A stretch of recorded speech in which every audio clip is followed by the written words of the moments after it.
What's up you guys, welcome back. In this video I'm going to show you how to delete your Twitter account on your mobile device. That is quite simple and easy, so let's begin. And first you're gonna do open up your Twitter and then make a swipe to the side to bring up that menu, and there select settings and privacy, and next tap on your account.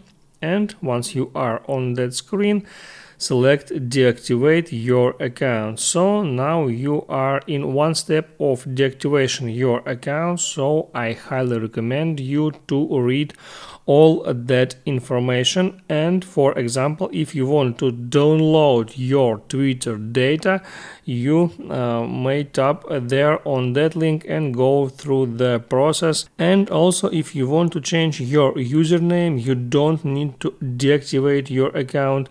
You need to edit it in your settings, and all that information may help you prevent any kind of mistakes.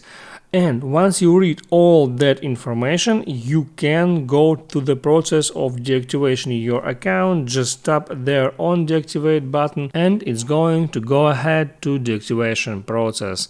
Make sure you like this video if it was helpful for you, and see you next time.